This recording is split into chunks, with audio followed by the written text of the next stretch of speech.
The Bears' playoff dreams, it really took a major blow last night. We saw what happened. The Cowboys destroyed the Bears 41-28 in a game that wasn't as close as that score might sound.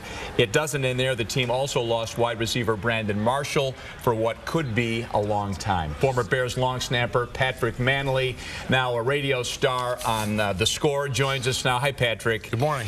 So listen, last night, first half, pretty competitive game. Sure. Brandon Marshall goes up, makes a tremendous catch, and then seconds later, he's laid out with a shot to the back, injured ribs, maybe broken ribs, carted off the field, and the Bears were never the same. What happened? You know, the first half they were competitive. You know, they go in 14-7 at halftime. You think they're going to come out in the second half and make it a better game, but the Dallas Cowboys game plan is to wear you down. You know, DeMarco Murray did that. He had 179 yards rushing, and the first half they ran the ball, continued giving him the ball in the second half. And when you do that against a defense like the Bears, they just wore him down and continue to put points on the board. Boy, they did. That third quarter, looking at Marshall going down here, and the NFL Network reporting he has broken ribs. It's not been confirmed. But you talk about DeMarco Murray. We've got some video of him, and we can roll in here. And obviously, he's a tremendous talent. Everybody's having a tough time stopping him. But it wasn't just Murray, although he ran for 179 yards. But the defense, it seemed like there were just holes all over the field. Sure, and the key is their offensive line. Going into the game, everybody knew how good their offensive line was. And with the running back like he is and the scheme they run it successfully, and they showed it against last night against the Bears. Going into the game, a lot of people were saying, hey, we got to get the ball to Matt Forte again and again and again. Use him more as an offensive threat that he is. He's been kind of forgotten the last few games, but it really didn't happen last night either. No, I'm surprised. You know, on our radio show, we had an over and under or a yes/no question. Would the first play be a run or a pass? And it was a run, but from then on, they didn't do it. I think at some point halfway through the third quarter, they had 10 rushes for 10 yards. And that's just not good enough for this team.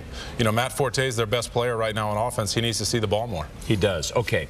I want to talk about Mark Trestman and his staff. And I wonder, is the clock ticking right now? A quote from Michael Wilbon, well-respected national columnist, ESPN guy, Chicagoan actually. His column today, he says, the Bears are now rotten from top to bottom, incompetent in every single phase of professional football. Wow. Can you disagree with that completely? That's a tough one to hear, being a former Bear. It's not good right now. The product they're putting on the field is not good enough. You know, they've had 2 terrible games against the Patriots and the Packers, and then another one last night on national TV, which wasn't good enough. And I think everybody needs to be held accountable for that. And it's not just one aspect of the game. You know, sometimes if you're looking at yourself and the way they're performing, you do need to reevaluate yourself from personnel to coaches to players. Okay. So moving on, just last question. As you move forward now, obviously the playoffs are a pipe dream now. As a player in that locker room, how tough is it to go out there for the next several weeks and finish out this season and be positive and look for an outcome different from what you've experienced so far? It's hard, but this is when you find out who your true pros are. This is when you're a professional. This is why you truly get paid. You get paid to win games, but you get paid to play. And you have to go out there and try to play your best game as a player as you can. The team comes together in their units, like an offensive line group will come together and say, all right, guys, we've got to play together as a unit. And each of those units talk about that, and then you try to bring it together as a team, and you just try to win out. You try to play your best game each week going forward. So all they can worry about right now is the New Orleans Saints. One game at a time. Patrick, good to see you. Sir, thanks for coming having me. I wish we had better stuff to talk about. I know. This isn't fun. It is not fun.